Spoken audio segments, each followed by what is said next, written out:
ನಮಸ್ತೆ. ಇವತ್ತು ನಾವು ಆರೋಗ್ಯದ ಬಗ್ಗೆ ಒಂದಷ್ಟು ವಿಚಾರಗಳನ್ನು ಮಾಡೋಣ. ಈ ಆರೋಗ್ಯ ಅಂತ ಅಂದರೆ ನಮಗೆ ಮೂಲಭೂತವಾಗಿ ಬೇಕಾಗಿರ್ತಕ್ಕಂಥ ಒಂದು ಮೌಲ್ಯ ಅಂತಲೇ ಹೇಳ್ಬೋದು. ಈ ಆರೋಗ್ಯ ಚೆನ್ನಾಗಿಲ್ಲ ಅಂತ ಅಂದರೆ ನಾವು ಯಾವ ಕೆಲಸನೂ ಮಾಡಲಿಕ್ಕೆ ಸಾಧ್ಯ ಆಗೋದಿಲ್ಲ ಅಥವಾ ಕಷ್ಟ ಆಗುತ್ತೆ. ಆರೋಗ್ಯ ಚೆನ್ನಾಗಿಲ್ಲ ಅಂತ ಅಂದರೆ ಈ ಆರೋಗ್ಯವನ್ನು ನಾವು ಮೊದಲು ಪಡಿಬೇಕು ಅಂತಂದರೆ ನಾವು ದೇಹದ ಬಗ್ಗೆ ಸ್ವಲ್ಪ ಜ್ಞಾನವನ್ನು ಸಂಪಾದನೆ ಮಾಡಬೇಕಾಗುತ್ತೆ. ಅದ್ರ ಬಗ್ಗೆ ತಿಳ್ಕೋಬೇಕಾಗುತ್ತೆ.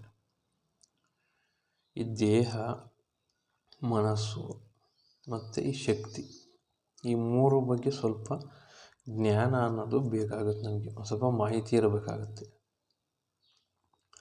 ಆ ಮುಖಾಂತರ ಆ ಮೂರು ವಿಷಯಗಳನ್ನು ಸ್ವಲ್ಪ ಅರ್ಥ ಮಾಡಿಕೊಂಡು ದೇಹದ ಮೇಲೆ ಯಾವ ರೀತಿಯ ಪರಿಣಾಮವನ್ನು ಬೀರ್ತವೆ ಅನ್ನೋದನ್ನು ಅರ್ಥ ಮಾಡಿಕೊಂಡು ಆ ಎಲ್ಲ ಅಂಶಗಳನ್ನು ಸರಿಯಾಗಿ ದೇಹಕ್ಕೆ ಸರಿಯಾದ ರೀತಿಯಲ್ಲಿ ನಿರ್ವಹಿಸೋದ್ರಿಂದ ಸ್ವಲ್ಪ ನಮ್ಮ ಆರೋಗ್ಯವನ್ನು ನಾವು ಹತೋಟಿಗೆ ತಗೋಬೋದು ಅನ್ನೋದು ನನ್ನ ಒಂದು ಅಭಿಪ್ರಾಯ.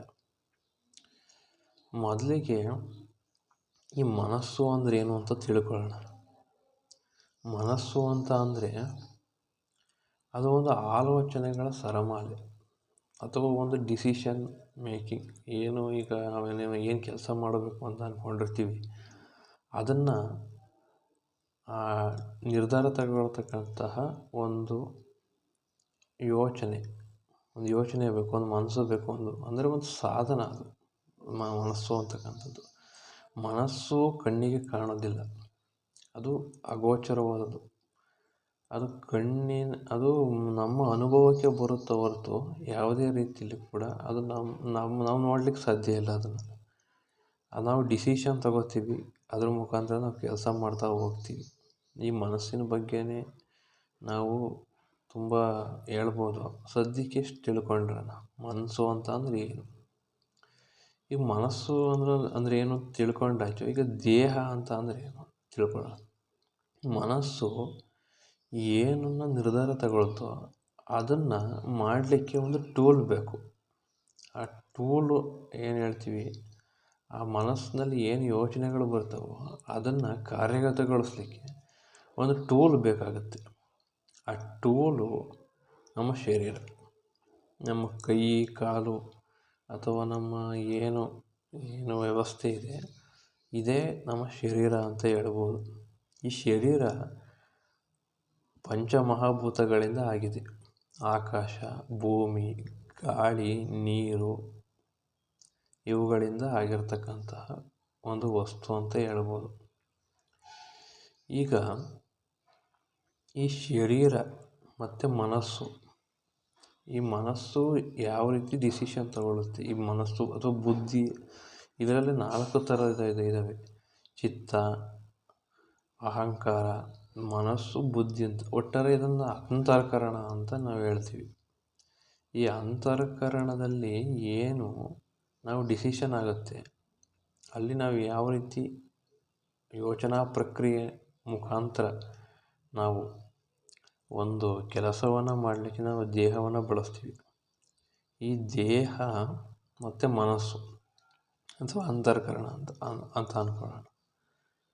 ಈ ಎರಡೂ ಕೂಡ ಕೆಲಸ ಮಾಡಬೇಕು ಅಂತಂದರೆ ಮೂಲಭೂತವಾಗಿ ನಮಗೆ ಶಕ್ತಿ ಅವಶ್ಯಕ, ಅಥವಾ ಪ್ರಾಣಶಕ್ತಿ ಅಂತ ನಾವು ಹೇಳ್ತೀವಿ.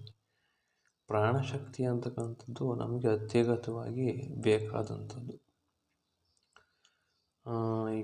ಈ ಪ್ರಾಣಶಕ್ತಿ ಇಲ್ಲ ಅಂತಂದರೆ ನಮಗೆ ಕೆಲಸ ಮಾಡಲಿಕ್ಕೆ ಸಾಧ್ಯ ಇಲ್ಲ. ಈಗ ಈ ಮೂರು ವಿಷಯಗಳು ಯಾವುದ್ರ ಮೇಲೆ ಡಿಪೆಂಡ್ ಆಗಿದ್ದಾವೆ, ಯಾವ್ಯಾವ ಅಂಶಗಳ ಮೇಲೆ ಡಿಪೆಂಡ್ ಆಗಿದ್ದಾವೆ ಅಂತ ಅನ್ನೋದನ್ನು ತಿಳ್ಕೊಂಡು ಆ ಮುಖಾಂತರ ಅವನ್ನು ಸರಿ ಮಾಡೋದ್ರ ಮೂಲಕ ಅವನ್ನು ದೇಹಕ್ಕೆ ಸರಿ ಒಂದು ರೀತಿಯಲ್ಲಿ ನಡ್ಕೊಳ್ಳೋದ್ರ ಮೂಲಕ ನಮ್ಮ ಆರೋಗ್ಯವನ್ನು ಹೇಗೆ ಸುಧಾರಿಸ್ಕೋಬೋದು, ನಮ್ಮ ಆರೋಗ್ಯವನ್ನು ಚೆನ್ನಾಗಿ ಇಟ್ಕೋಬೋದು ಅನ್ನೋದನ್ನು ಸ್ವಲ್ಪ ನಾವು ತಿಳ್ಕೊಬೇಕಾಗತ್ತೆ. ಮೊದಲನೇದಾಗಿ ನಮ್ಮ ಶರೀರದ ಮೇಲೆ ಬೀರ್ತಕ್ಕಂತಹ ಒಂದು ಮೊದಲನೇ ಅಂಶ ಅಂತಂದರೆ ಪರಿಸರ ಅಂತ ಅಂದಾಗ ನಮ್ಮ ಸುತ್ತಮುತ್ತಲೂ ಇರ್ತಕ್ಕಂತಹ ಅದು ಕೂಡ ಪಂಚಮಹಾಭೂತಗಳಿಂದನೇ ಆಗಿರ್ತಕ್ಕಂಥದ್ದು. ಆಕಾಶ, ಭೂಮಿ, ಗಾಳಿ, ನೀರು, ಅಗ್ನಿ ಇವುಗಳಿಂದನೇ ಆಗಿರ್ತಕ್ಕಂಥದ್ದು. ಈಗ ನಾವು ಕುಡಿತಕ್ಕಂತಹ ನೀರು ಚೆನ್ನಾಗಿರಬೇಕು, ನಾವು ಉಸಿರಾಡ್ತಕ್ಕಿರತಕ್ಕಂಥ ಗಾಳಿನೂ ಕೂಡ ಚೆನ್ನಾಗಿರಬೇಕು, ನಾವು ತಿಂತಕ್ಕಂಥ ಆಹಾರ ಚೆನ್ನಾಗಿರಬೇಕು ಅಲ್ವೇ. ಈ ಮೂರು ಕೂಡ ಚೆನ್ನಾಗಿರಬೇಕು ಅಂತಂದರೆ ನಮ್ಮ ಪರಿಸರ ಚೆನ್ನಾಗಿರಬೇಕು. ಪರಿಸರ ಚೆನ್ನಾಗಿದ್ದರೆ ಈ ಮೂರು ಕೂಡ ಚೆನ್ನಾಗಿರ್ತವೆ. ಯಾವಾಗ ಪರಿಸರ ಮಾಲಿನ್ಯವಾಗ್ತದೋ ಆಗ ಈ ಏನು ನಮ್ಮ ಆರೋಗ್ಯದ ಮೇಲೆ ಕೂಡ ಪರಿಣಾಮ ಬೀರುತ್ತೆ. ಎರಡನೇದಾಗಿ ಆಹಾರ ಅಂತ ಹೇಳ್ಬೋದು. ಆಹಾರ ಅಂತ ಅಂದರೆ ನೀವು ತಿಳ್ಕೊಂಡಿರೋ ಪ್ರಕಾರ ಬರೀ ಏನು ಹಣ್ಣು, ತರಕಾರಿ ಮತ್ತು ರೊಟ್ಟಿ ಅಥವಾ ಮುದ್ದೆ ಈ ರೀತಿ ನಾವು ಯೋಚನೆ ಮಾಡ್ತೀವಿ. ಆಹಾರ ಅಂತ ಅಂದರೆ ಮುಖ್ಯವಾಗಿ ಮೂಲಭೂತವಾಗಿ ಈ ಶರೀರ ಹೊರಗಿನಿಂದ ಏನನ್ನು ಸೆಳೆಯಲ್ಪಡ್ತದೋ ಒಳಗಡೆಗೆ ನಾವು ತಗೋತೀವಿ ಅದೆಲ್ಲವೂ ಆಹಾರದ ಪಟ್ಟಿಯಲ್ಲೇ ಬರ್ತವೆ. ಉದಾಹರಣೆಗೆ ನಾವು ಉಸಿರಾಡ್ತಕ್ಕಂಥ ಗಾಳಿ ಆಗಿರ್ಬೋದು, ಅಥವಾ ನಾವು ಏನು ಕುಡಿತಕ್ಕಂಥ ನೀರು, ಅಥವಾ ನಾವು ಸೇವಿಸ್ತಕ್ಕಂಥ ಘನ ಆಹಾರ, ನಾವು ನಮ್ಮ ದೇಹ ಇರತಕ್ಕಂತಹ ಬಿಸಿಲು, ಶಾಖ ಅಂತ ಹೇಳ್ಬೋದು. ಈ ನಾಲ್ಕು ಕೂಡ ಆಹಾರದ ಪಟ್ಟಿಯಲ್ಲಿ ನಾವು ಸೇರಿಸ್ಬೋದು. ನಂತರ ಆಹಾರವನ್ನು ತಗೋತೀವಿ. ಆಹಾರ ಅಂದರೆ ಇವೆಲ್ಲವೂ ಬರ್ತವೆ.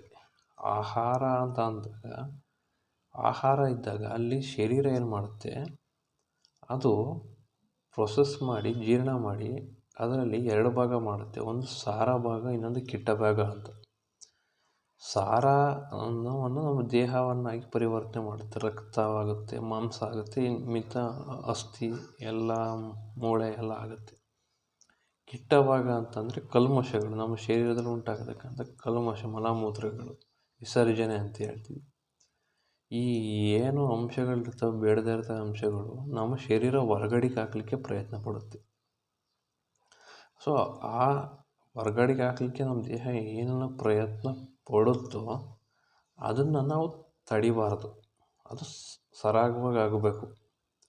ಇದನ್ನು ನಾವು ವಿಸರ್ಜನೆ ಅಂತ ಕರಿತೀವಿ. ಇದು ನಮ್ಮ ದೇಹಕ್ಕೆ ಬೇಡದೇ ಇರತಕ್ಕಂಥದ್ದು. ಇದು ನಮ್ಮ ದೇಹಕ್ಕೆ ಏನು ಬೇಡವೋ ಅದನ್ನು ಅದು ಹೊರಗಡೆಗೆ ಹಾಕಲಿಕ್ಕೆ ನೋಡ್ತಾ ಇದೆ. ಅರ್ಥ ಮಾಡಿಕೊಂಡು ಅದನ್ನು ಹೊರಗೆ ವಿಸರ್ಜನೆ ಮಾಡಬೇಕು.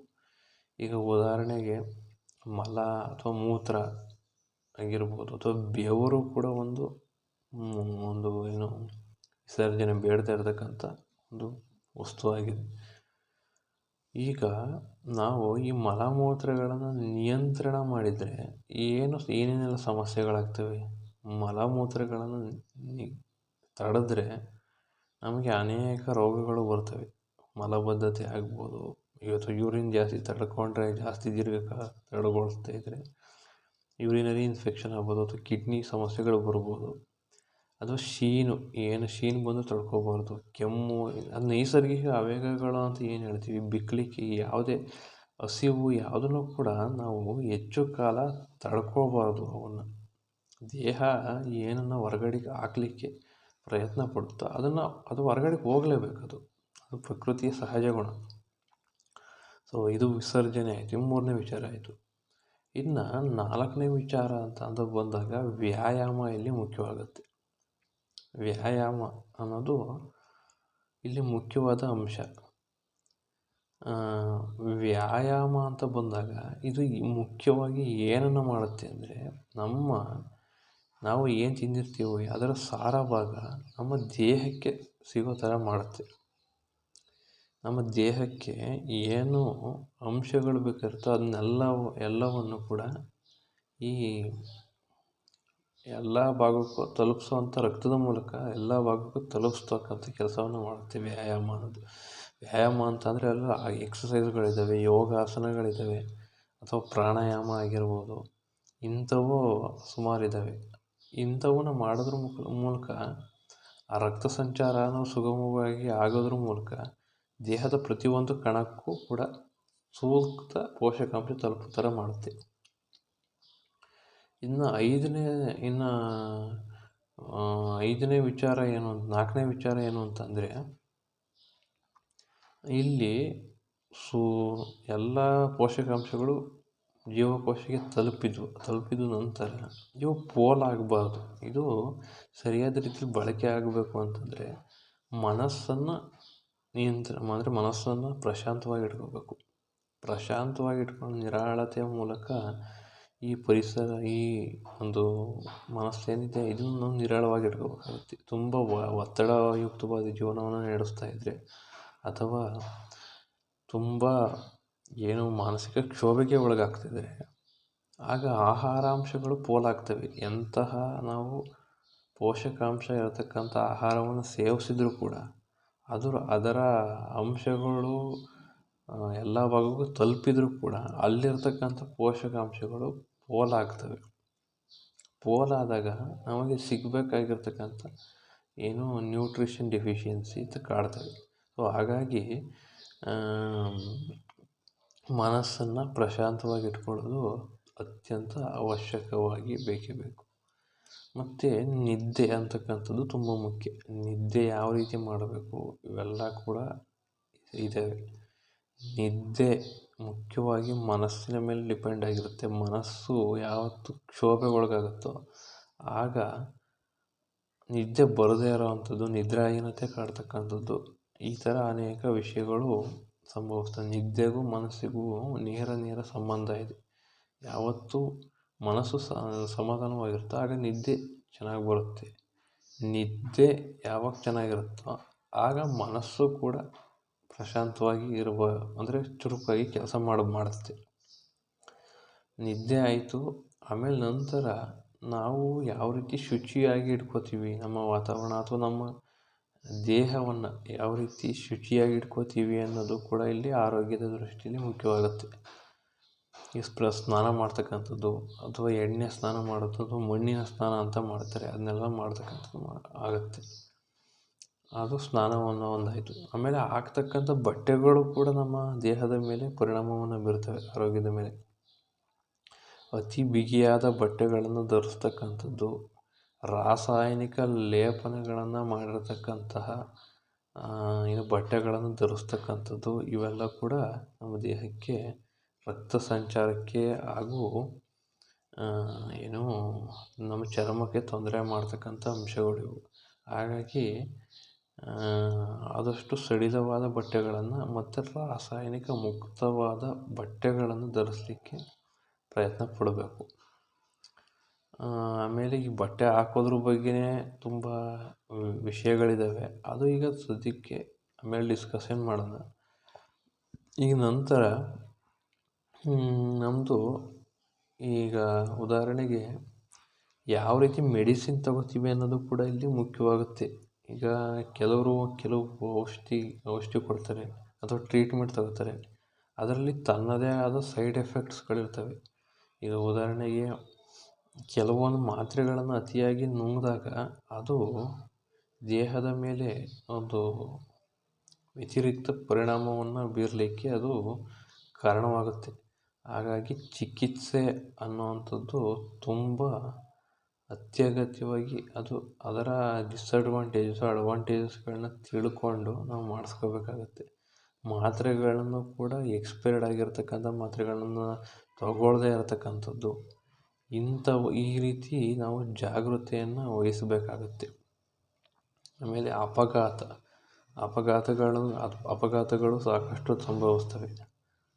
ರಸ್ತೆಯಲ್ಲಿ ಬೈಕ್ ಅಪಘಾತ ಅಥವಾ ಇನ್ನು ಸಣ್ಣ ಪುಟ್ಟ ಜಾರಿ ಬೀಳ್ತಕ್ಕಂಥದ್ದು ಇವೆಲ್ಲ ಆಗ್ತಾ ಇರ್ತಕ್ಕಂಥವೆ. ಆಮೇಲೆ ಈ ಅಪಘಾತ ಆದಾಗ ತಕ್ಷಣ ಎಷ್ಟು ತೀವ್ರ ಆದಷ್ಟು ಕಡಿಮೆ ಮಾಡಲಿಕ್ಕೆ ಪ್ರಯತ್ನ ಪಡಬೇಕು. ಈ ಉದಾಹರಣೆಗೆ ನಾವು ಬೈಕಲ್ಲಿ ಸಂಚರಿಸುವಾಗ ಹೆಲ್ಮೆಟ್ನ ಧರಿಸ್ತಕ್ಕಂಥದ್ದು ಅಥವಾ ಸರಿಯಾದ ರೋಡ್ಗಳನ್ನ ನಿರ್ಮಾಣ ಮಾಡಿ ಅಲ್ಲಿ ಅಪಘಾತಗಳನ್ನು ತಡೆಗಟ್ಟತಕ್ಕಂಥದ್ದು, ಈ ರೀತಿ ನಾವು ಮಾಡಬೇಕಾಗುತ್ತೆ. ನಂತರ ಈ ವಿಷಕಾರಿ ಆದಂತಹ ಕ್ರಿಮಿಕೀಟಗಳಿಂದ ನಾವು ದೂರ ಇರಬೇಕಾಗುತ್ತೆ. ಅದರಿಂದ ಸ್ವಲ್ಪ ಸುರಕ್ಷತೆಯನ್ನು ತಗೋಬೇಕಾಗುತ್ತೆ. ಈಗ ಹುಲ್ಲುಗಾವಲು ಪ್ರದೇಶದಲ್ಲಿ ಹೆಚ್ಚಾಗಿ ಕೆಲವೊತ್ತು ಎಲ್ಲಾದರೂ ಒಂದು ಗಿಡಗಳು ಹೆಚ್ಚಾಗಿ ಬೆಳೆದಿರ್ತಕ್ಕಂಥ ಜಾಗದಲ್ಲಿ ಯಾವುದಾದ್ರೂ ಒಂದು ವಿಷಕಾರಿ ಜಂತು ಇರ್ಬೋದು. ಅಲ್ಲಿ ಹಾವು ಅಥವಾ ಚೇಳು ಈ ರೀತಿಯ ಒಂದು ಪ್ರಾಣಿಗಳು ಇರ್ತಕ್ಕಂಥದ್ದು. ಇಂಥ ಜಾಗದಲ್ಲಿ ಹೋಗ್ಬೇಕಾದ್ರೆ ಒಂದು ಬೂಟ್ಸನ್ನು ಧರಿಸ್ತಕ್ಕಂಥದ್ದು, ಸುರಕ್ಷತೆಯ ದೃಷ್ಟಿಯಿಂದ ಬೂಟ್ಸನ್ನು ಧರಿಸ್ತಕ್ಕಂಥದ್ದು, ಈ ರೀತಿ ನಾವು ಸರಿಯಾಗಿ ನಾವು ಒಂದು ಕ್ರಮವನ್ನು ತಗೋಬೇಕಾಗುತ್ತೆ. ಆಮೇಲೆ ಇದೆಲ್ಲ ಆದ ನಂತರ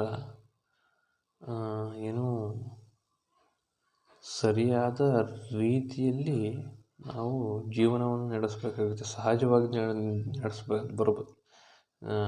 ನಡೆಸಬೇಕಾಗುತ್ತೆ. ಈಗ ಕೆಲವರು ಏನು ಮಾಡ್ತಾರೆ ಅಂತ ಅಂದರೆ, ನಾನು ತುಂಬ ಬೆಳ್ಳಗೆ ಕಾಣಬೇಕು ಅಥವಾ ತುಂಬ ಸೌಂದರ್ಯವಾಗಿ ಕಾಣಬೇಕು ಅಂತ ಹೇಳಿಬಿಟ್ಟು ಅತಿಯಾದ ಕ್ರೀಮ್ಗಳನ್ನ ಹಾಕ್ತಕ್ಕಂಥದ್ದು ಅಥವಾ ಏನೇನೋ ಒಂದು ಸರ್ಜರಿಗಳನ್ನ ಮಾಡಿಸ್ತಕ್ಕಂಥದ್ದು, ಈ ರೀತಿಯೆಲ್ಲ ಮಾಡ್ತಾ ಇರ್ತಾರೆ. ಇದು ಒಂದು ರೀತಿ ತೊಂದರೆ ಮಾಡುತ್ತೆ ಕೆಲವರಿಗೆ ಇದು ಆಗೋದಿಲ್ಲ. ಹಾಗಾಗಿ ಸಹಜವಾಗಿ ಜೀವನ ದೇವರು ಯಾವ ರೀತಿ ಈ ಶರೀರವನ್ನು ನಿರ್ಮಾಣ ಮಾಡಿದ್ದಾರೋ ಆ ರೀತಿಯಲ್ಲೇ ಇದನ್ನು ಸರಿಯಾಗಿ ಇಟ್ಕೋಬೇಕಾಗತ್ತೆ. ಆಮೇಲೆ ಇನ್ನು ವಿಶ್ರಾಂತಿ ಅನ್ನೋದು ಸ್ವಲ್ಪ ಬೇಕಾಗುತ್ತೆ. ನಾವು ಕಂಟಿನ್ಯೂಸ್ ಆಗಿ ಕೆಲಸ ಮಾಡ್ತಾ ಇರ್ತಕ್ಕಂಥದ್ದು ಅದು ಕೂಡ ಒಳ್ಳೆಯ ಒಂದು ವಿಷಯ ಅಲ್ಲ. ಸ್ವಲ್ಪ ಒಂದು 5 ನಿಮಿಷ, ಒಂದು 2 ನಿಮಿಷ ವಿಶ್ರಾಂತಿಯನ್ನು ತಗೋಬೇಕಾಗತ್ತೆ ಪ್ರತಿಯೊಂದು ಕೆಲಸಕ್ಕೂ ಕೂಡ.